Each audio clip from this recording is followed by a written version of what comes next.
You said hard on. Yeah. Let me tell you about this guy. I'll tell you about this fucker right here. Yeah.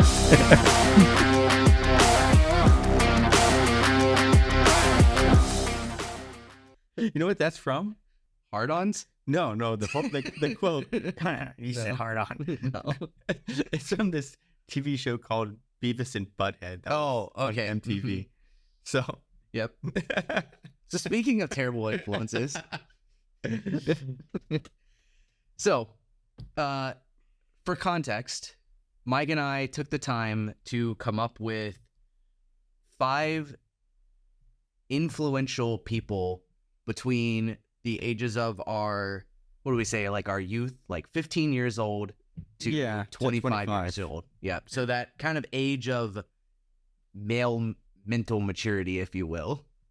The progression of maturity, not the completion of it. Yeah, exactly. From dorky adolescence to this is as good as I'm going to get. Oh, God. That's kind of depressing in and of itself. Yeah, you're 26. Your brain is done cooking. Yep. It's all downhill from here. Yep, all downhill from here. So we picked our 5 most influential people of that time period. You know, for Mike, it'll be like dinosaur-esque era, right? Quaker Oats. Yeah, and for me, it's like the last 10 years. Yeah, I mean, you got it easy. Yeah. You don't have to remember anything. You're in the middle of it. Yeah, we're all in the middle of it. Most of these people are still influential because this was literally until Sunday. Yeah. So, why don't we let you go first? All right. Who is one of your peeps that you chose? One of my peeps. Well, you can't think of the 80s without thinking of Ronald Reagan. All right. President. So who's that guy? He was president of the United States, took over from Jimmy Carter, who his administration. That the guy that made peanuts? That's exactly the peanut head. Okay. All right. So he created something that everybody thought was impossible. It was called stagflation. Economists believe that you can't have a stagnant economy and inflation at the same time. And he said, hold my beer. Right. So Reagan took over in 1980 from him through 1988. Okay. All right. So for me, the 10 years is 85 to 88 to be his second term. But he turned the economy around. He was basically, he became the standard bearer of the Republican Party from that point forward. Yeah, I remember us talking about this, like, because we were watching one of the debates, and I was like, they keep referencing him, but I don't, like, I was terrible in history. Like, and I was like, why do they keep referencing him? Well, he ended the Cold War with Russia. Mm-hmm. All right. We did it by putting $1 trillion in debt. We used finances to win the Cold War. Mm-hmm. All right. But there was a wall separating East Germany and West Germany. And his quote was, tear down this wall. And with the fall of the Russian Empire, the USSR, that wall was knocked down. It was a huge moment in world history, not just the U.S. Yeah, because we were on the verge of World War III, basically, with that whole. I know it's the Cold War, and that was the whole. I mean, we're all it was just it was peace through superior firepower. Right. Exactly. So, and I still believe in that philosophy. Mm-hmm. You just can't have a whack job with access. Mm-hmm. That's the wild part in the entire game plan. Yeah. You get one whack job, and it's over. Yeah.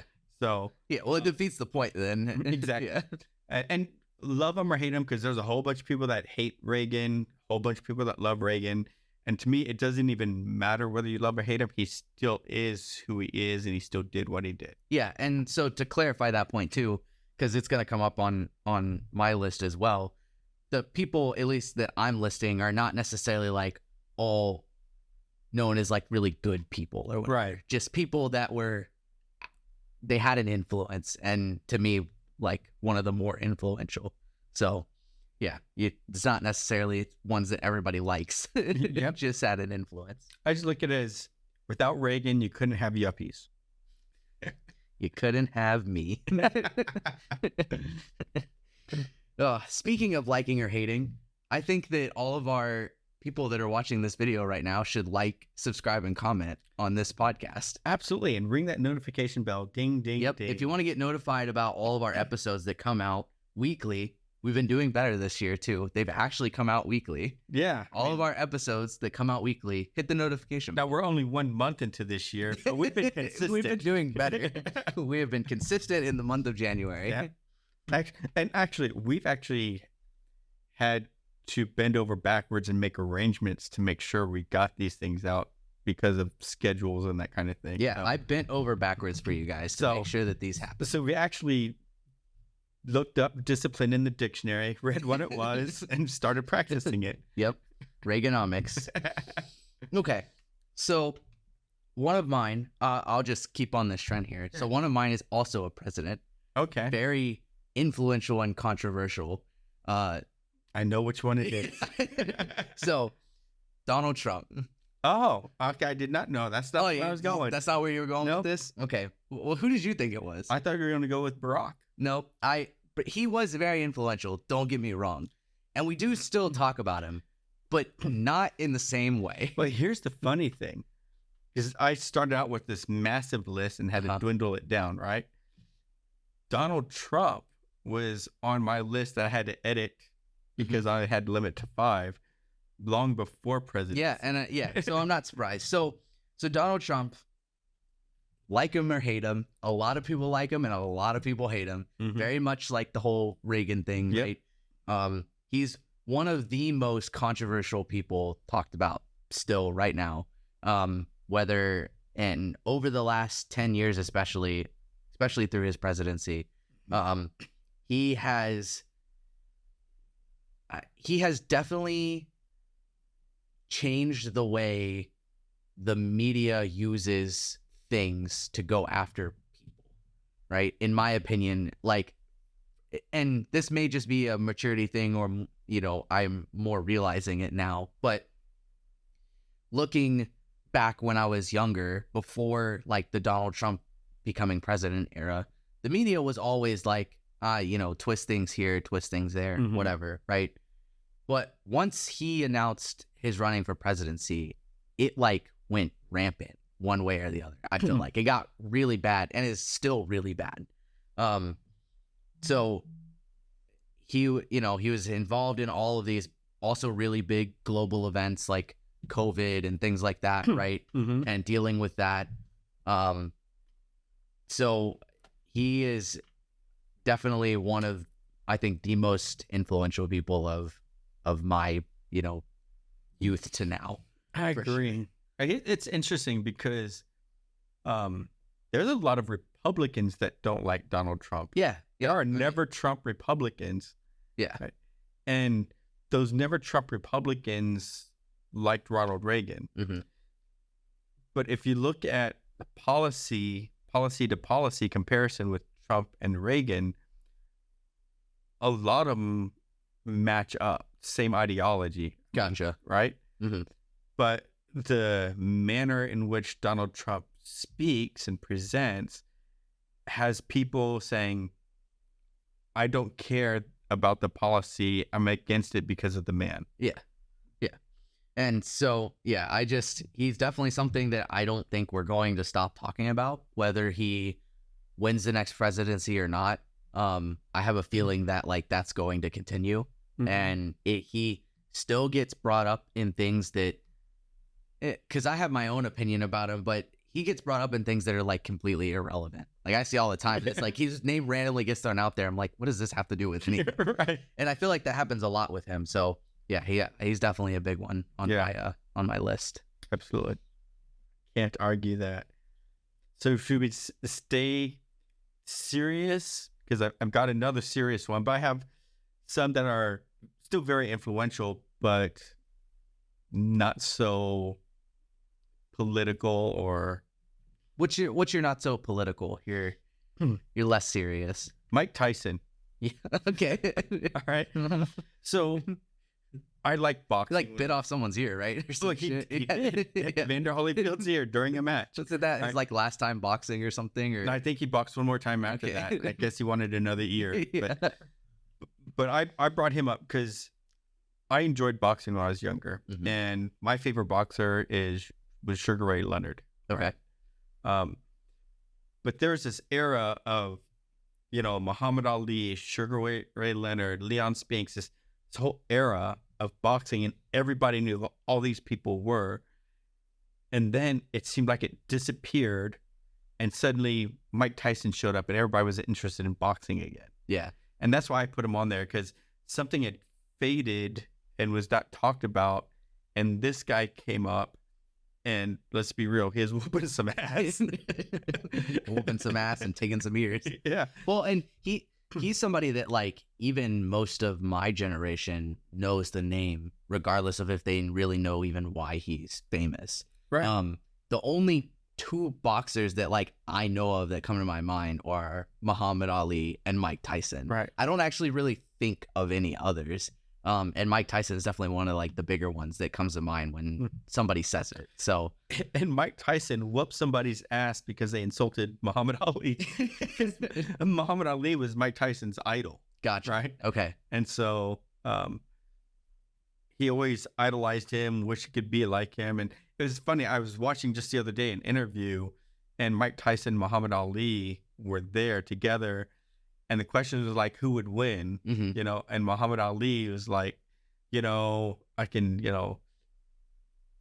move like a butterfly, sting like a bee. But if he hit me, I'm going to sleep. Yeah. Right. And Mike Tyson is saying, no. You would have beat me in your prime, my prime. So that is the only person Mike Tyson would never say anything like that. If Mike Tyson, anybody else, Mike Tyson, oh yeah, I'd kill him. Yeah. Back in the day, in the 80s, Mike Tyson was being interviewed about an upcoming match, and he was like, I am going to eat his children. And he might have actually done that. Exactly. So people were afraid. I mean, people didn't want to interview him because of the fears. Like, so what's your favorite color? Yeah. Yeah. Well, and I know my understanding, right, after that whole thing with the ear and boxing or whatever, he like kind of left the scene for a while, right? Well, so what happened was he went to jail. Okay. And then he came back, and then he bit off Evander Holyfield's ear. So the era I'm talking about was pre-prison. So he was a boxing and a celebrity. I mean, they created a boxing game. Mike Tyson's Knockout. Yeah, and he's still a big celebrity. And he got married to like Robin Givens, who was like this girl on the Cosby Show or something like that. Okay. And there's the abuse claims and all that kind of stuff. So he ended up going to jail for a few years, then getting back out and getting back into boxing. Wasn't quite the same as before, and now matched up against Evander Holyfield and ended up getting frustrated and having some ears. Like a modern day Van Gogh, if you will. Yeah. I'm going to make you Van Gogh. Interesting. Okay. Well, so mine isn't as nearly violent as yours is, but definitely more on the humorous side. So for mine, it's Mr. Beast. We've talked about him a few times on the podcast. He is the biggest single person YouTube channel that's out there right now. He currently has 236 million subscribers, which is only 100 million people less than the population of the U.S. Like, to put that into perspective, that is a lot of people that subscribe to his stuff. He's got his YouTube channel. He runs a ghost kitchen called Beast Burger that's on like DoorDash and stuff that you can order from. He has his chocolate bars that you can buy in Walmart and Target and online and all of that stuff. He has Beast Philanthropy, where he basically goes out and does all of like the philanthropy that he does, right? That's how he really became famous, is he basically gives away a lot of money, plays games and gives away a shit ton of money. So he has all this kinds of like projects and stuff going on, right? And I don't remember his exact age. I can look it up real quick. He's younger than I am, right? And he does all of these things all the time. And he's been doing this YouTube, I think, since he was like 13 or 14 or something like that. And he's kind of that person that everybody considers like the YouTube god, if you will, because he says it and people around him say it, that he can essentially make anyone's channel go viral if he wanted to, because he's just spent that much time with the YouTube algorithm that it's just like, I know how to do all these things to make it happen. So he's 25 years old. Didn't we recently try to get 25 grand out of Mr. Gates? Yeah. So he was, a bunch of people, including Elon Musk, was asking him, hey, like, why don't you post on X? Why don't you post a video on X? And he was like, well, in every video, it costs me millions of dollars, plus I give away thousands of dollars in the video. He was like, to recoup the the revenue that I get, because his whole thing is like, I don't take the money for myself. He lives in like a relatively like normal house, whatever, not like a huge investor or anything like that. I put it all back into YouTube. He's like, for me to recoup on a video, I have to make millions off of ad revenue. And I don't make that with X. Like, YouTube is the only one that pays that well, right? With the ad revenue and the sponsorships. So he did a test trial on X to see how much the ad revenue would make off of one video. The one video made $250,000. It got like 140 million views or something like that in the first 24, 48 hours or whatever it rises. Typical numbers of what he does on YouTube. But that same YouTube video makes millions, whereas he made 250 grand, which is a lot, but it cost him over $1 million to make the video that he made. So it doesn't recoup. But anyways, he took that 250 grand and he was like, I already made this money that I needed from the YouTube. I wasn't planning to make this money. So he gave away $25,000 to 10 people. Right. And that was one of the things that we posted. If we get 25 grand, we were going to give 5 grand to someone that we know who needs the money. And then, 5 grand to 4 other people or something like that. Right. But yeah. So anyways, he's really big in my generation, especially the younger side of my generation. Most of his audience is like that, probably 10 to like 20-year-olds. And yeah, he's just really big. I have a feeling that he could literally tell all this 200 million people to go do something, and most of them would do it. If he was, evil in that way or whatever, right? So, he's a pretty big influencer. He's been on all types of big influencer podcasts. He was on Joe Rogan a couple of times. Like, I don't know. He's only 25 and he's pretty up there. Interesting. Yep. I only know him because of you. Yeah. And I don't think a lot of like older adults know who he is or really know who he is, like right off the bat, but everyone in my gen and below know exactly who he is. All right. I got a guy that you know. Okay. Personally? Bill Gates. Almost personally. Yeah. I think he's like my grandfather or something. Yeah. So huge influence, right? Mm-hmm. To this day. I mean, it basically people like him, people hate him, right? But Microsoft, there's no getting around him. So yeah, I don't think there's not much in this world that isn't influenced by what he created. Yeah. I mean, the modern day PC that everybody uses in their office, just about, very rarely do people use Mac, common throughout every single. So you have to be in like the creative industry. Yeah, typically.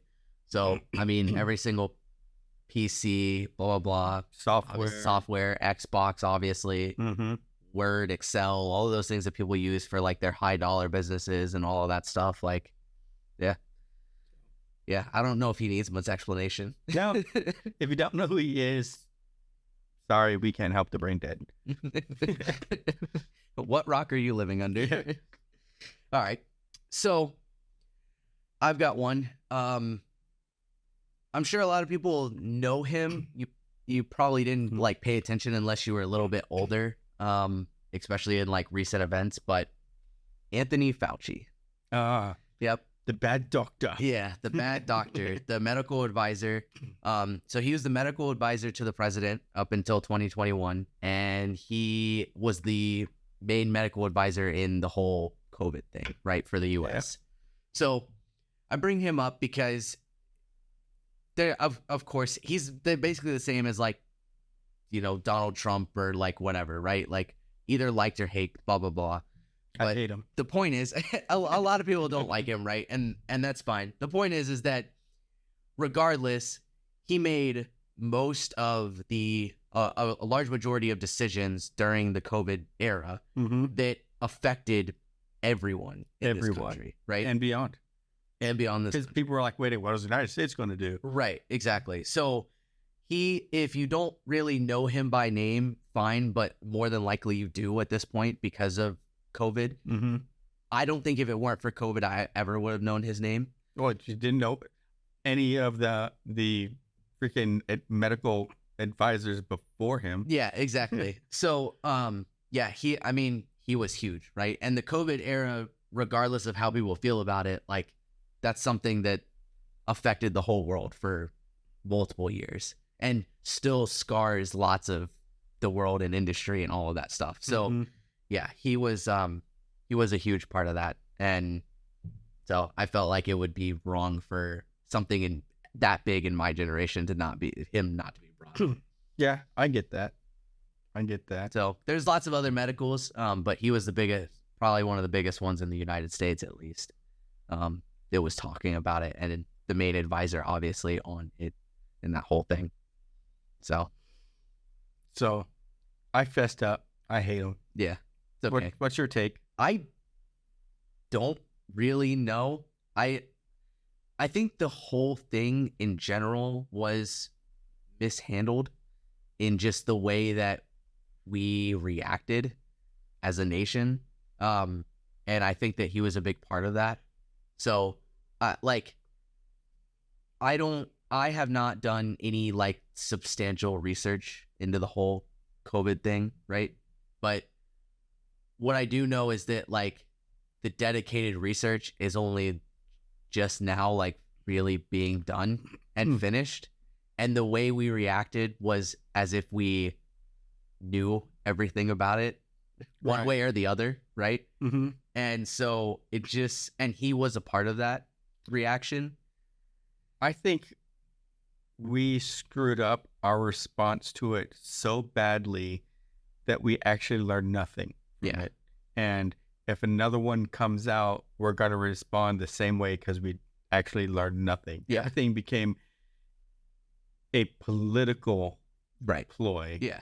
That's my take on it. So his whole thing was political pretty much the entire time. And most people's were when they would bring up the subject. When you would bring up the subject, all of a sudden it became like the Republican Democrat debate. And it was like, what does that have to do with this? And it's just, yeah, I think it was very poorly mismanaged. And,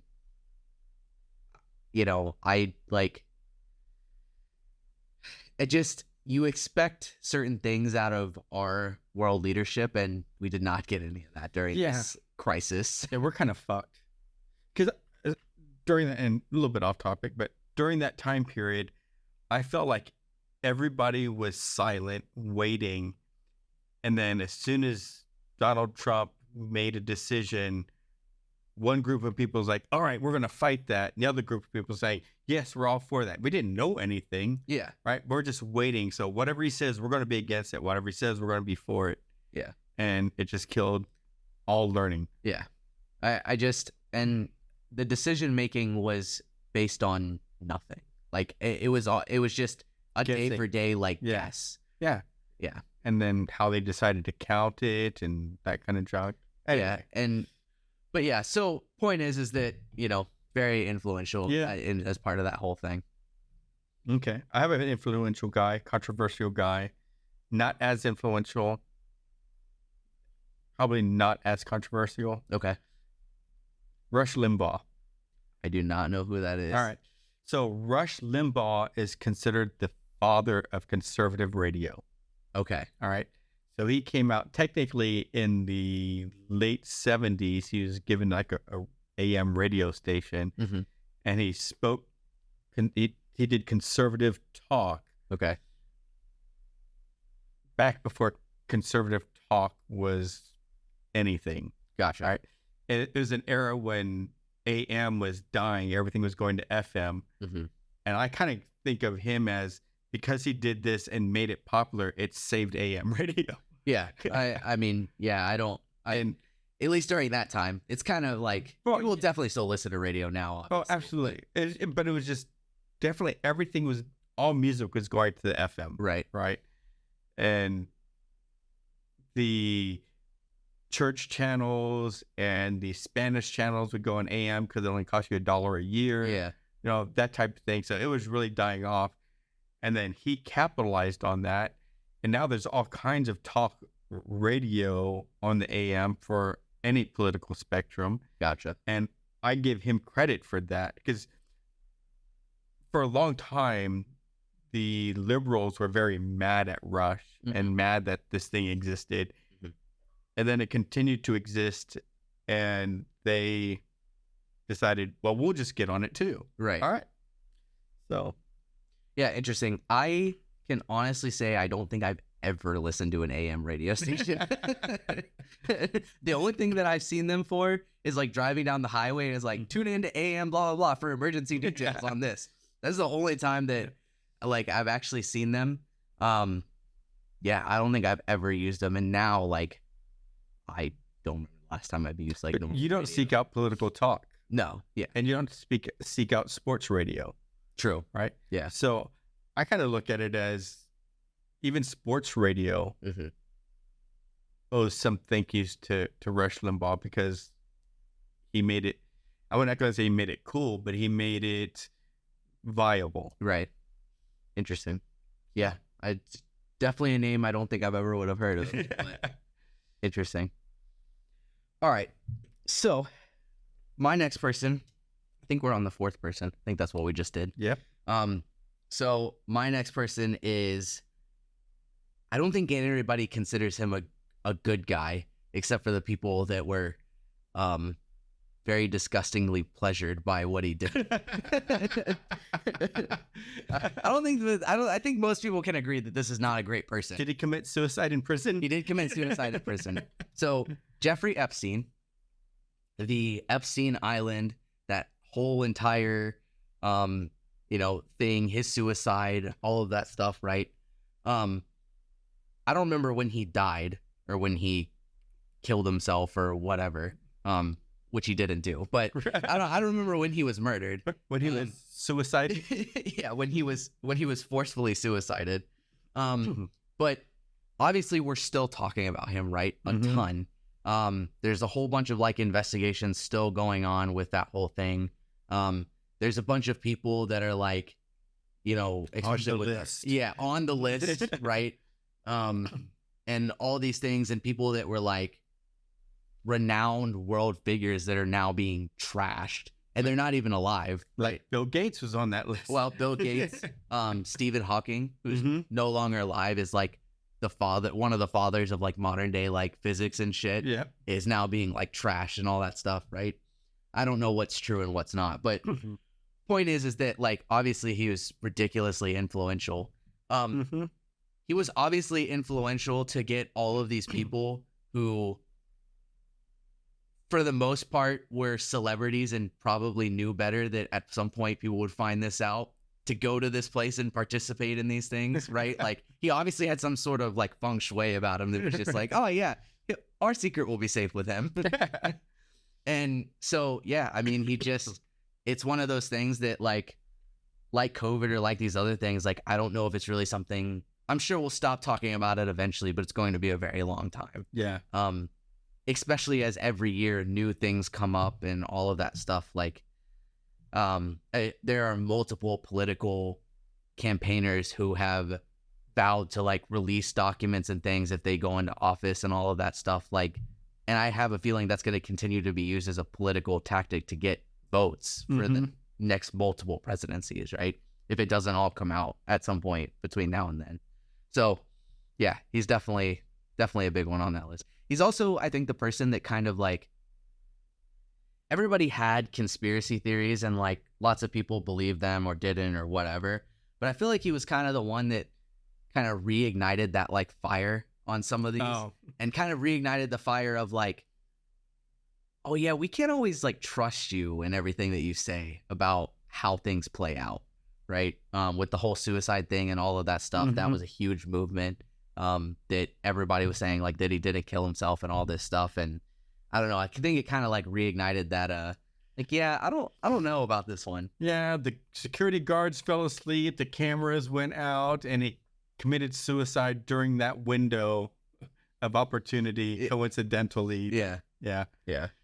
Like 27 different things had to happen all at the same time for for him to kill himself. Yeah. It's like his most planned out suicide ever. Yeah. So, and then all these other people also had to die around the same time period. Yeah. Yeah. So that one's mine. Okay. So I've got one that people are going to raise an eyebrow at. Okay. And like, oh, this is kind of a weird one. Okay. And it's not an individual person though. Okay. All right. It's actually a group. Okay. NWA. NWA. Yep. A rap group. They made gangster rap famous and popular. Okay. All right. Straight out of Compton. They got investigated by the FBI. They were warned by the FBI about their song "Fuck the Police." You know, but because of them and their popularity, you end up with the gangster rap that you have now. Actually, so much rap because it became so popular. You know, you had Public Enemy comes out, and now it doesn't just stay inside the gangster rap. That I think you can go like the Cardi B route and take it back down to NWA because I mean it's got just rid of opposite gangster rap. Like it just kind of it broke the boundaries, right? Because music you weren't allowed to curse in and that kind of, and NWA just like broke all the rules, right? And that allowed everybody else to break the rules, right? In their own creative ways. Yeah, exactly. Because now there's so many different styles, but pretty much all or most rap breaks some sort of like, conforming or rules. Even honestly, like what's super popular in the Christian community is like there's Christian rap and like all of that stuff. And even that breaks the rules of like normal traditional gangster rap and all of that stuff. So like it all kind of still falls into that same category of like not conforming to, rules, the rhyming of rock, if you will. We're just going to break the rules. Yeah. So they're a big influence. White people are allowed to like rap music.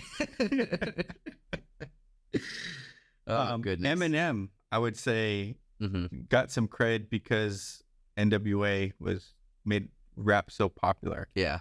And then suddenly there's this white guy named Vanilla Ice and a white guy named Eminem. I'm not going to give any credit to Vanilla Ice, but He's definitely not as popular.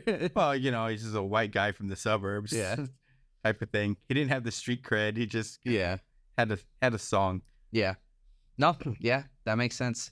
I don't know anything about them, but there's a movie you can download their music still. Okay. Good to know. Maybe I'll give them a listen. Maybe. Probably not. Probably not. All right. So my last person, I feel like is an obvious one. The one we haven't mentioned yet? Yeah, the one I haven't mentioned yet. Save the best for last. Yeah, save the best for last. So Mr. Musk. Yeah, what a shocker. Mr. Elon. So just to give you guys some context, between Christmas and my birthday, I now have a merch from one of his companies that I could literally wear one every day. And it's not the same one every day.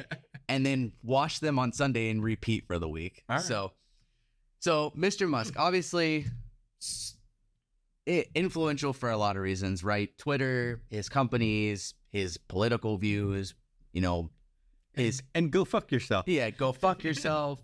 His background is controversial. There's arguments about where he came from, how he started. There's lots of biographies about them arguing one point and another. Regardless, regardless of how people feel about his like political views and all of that stuff, every single company that he has stems from at least from my perspective, stems from a problem that he saw that he felt like needed to be solved in humanity. And each one is like a big one, right? So Neuralink, for example, is supposed to address this difference in human brain power versus technology, right? Being able to keep up with the things that we are creating. That's it. It's starting out now with a whole like, oh, we need to repair people's disabilities, right? Paralyzed, blindness, whatever the case may be, right? But ultimately, the whole entire goal for that is we can improve humanity with the tech that we're creating and keep up with the things that we're creating so we don't get beat out by the AI we're creating and things like that, right? That's kind of the whole thing. EVs, sustainable future, all of that stuff, right? All of the yuppie shit. All of that fun stuff, right? Rockets, preserving humanity through visiting and setting up bases basically at different planets. That's his whole point for the whole rockets thing. Starlink is sustainable for internet for everybody, not just like a select few, and access to, communications and internet throughout the world, blah, blah, blah. Boring Company is the solving traffic thing, by digging tunnels rather than having like the highways and stuff. So basically all things that he just felt like were big issues that he wanted to tackle, right? He's obviously not doing it alone. There's obviously thousands upon thousands of people in each company that work for him. But somebody had to have a vision. Right. And somebody had to take the initial risk with their wealth and do it. Also, I don't think a lot of people realize this. Maybe they do now. I don't know. PayPal, which is huge, was made money on PayPal. Created by Elon Musk and his partner. So like that whole thing, that's where the whole concept of this whole X thing started, was PayPal. He was originally wanting to change PayPal to X. Nobody wanted to do it. He got to a place where he got locked out of that company and they basically shut him out while he was away. At least this is according to his biography by Walter Isaacson. And he got shut out while he was away. And basically that's how he lost the whole PayPal thing, or that part of the company. But yeah, I mean, so PayPal is widely used by lots of people and businesses, and he started all of that. And that's kind of where this whole concept of an app that does everything came from, which is what he's trying to make Twitter into. They actually just got approval in Nevada, I think, to do like financial baking through X. So that's kind of their next step, is to be able to do like Facebook or PayPal or whatever, where you could send money to people and like transfer funds and things like that. Kind of like a Cash App. Yeah, Cash App or whatever, right? Facebook allows you to do the same thing with their Messenger. So he wants to do the same thing with X. X can now make phone calls and do basically like text messaging and all of those things. So he wants to create this like universal app that you can kind of do everything with. So that's his whole point with X. But anyways, regardless, he has talked about, I would say, almost more than any other public figure at this point. Even if most people don't know what he does or is, they usually know his name. Right. And he's kind of just involved in a little bit of everything. And his controversy gets brought up in the media all the time. Most of the time it's wrong or out of context, right, but it gets brought up all the time. So yeah, he's just somebody that has become super influential, and he's worldwide, not just the US. Exactly. Right. So I think that's the biggest thing about him, is that it's not really just a US thing. Like, even if Tesla failed here, he has a completely separate, basically, entity of Tesla that's in the Chinese market that like has nothing to do with us. So, it's just things like that where like he's influential across the world, and he's got multiple of those in different places, not just Yeah, in China they call it Tesla. Yeah, Tesla, the Tesla factory. So, yeah, he's. I think he's going to be, whether people like him or not, or believe in any of the things that he's doing or not, he's going to continue to be that person. I think in my generation, and I think a lot of tech is going to stem from him, whether it's his company that succeeds or not. I think there's a lot of people that are going to go, oh yeah, that's a good idea, and they're going to do their own thing. Right. And I think you'll just kind of get a lot of that breakout from them. And I think a lot of people are starting companies because of him. New car companies that were never breaking into the scene before. All of a sudden, there's like 5 or 6 new EV car companies that are startups, which was not a thing before his startup. It's very difficult to get into that market. So just stuff like that. Yeah. If you're not going to be first, then emulate what works and then put your own spin on it. Yeah, pretty much. So I definitely think he's that person. All right. I agree. Yep. Good list. Good list. Good talk. Good job. Go team. So basically, your Mr. Beast was my Rush Limbaugh. Yeah, it sounds like Who are these guys? Yeah. Yeah, it sounds like it. And then we've heard of everybody else. Pretty much. Yeah. All right. Well, ladies, gentlemen, children of all ages, let us know what you think. Tell us who you believe your influencers are. Yeah, give us your top 5, whether you feel like it's their, big influencers or just like personal to you. Give us your top 5 people. List them in the comments. Tell us why. We're considering doing a very similar thing, but for companies at some point. So let us know if you want to see that. Yeah. And if you just want to say Brandon's an asshole, feel free. Tell Brandon he's an asshole. Yeah, everyone else does. Mike doesn't mind. He's comfortable with that. I'm comfortable with that. All right, you guys. Thank you for watching. Peace be the journey. Bye-bye.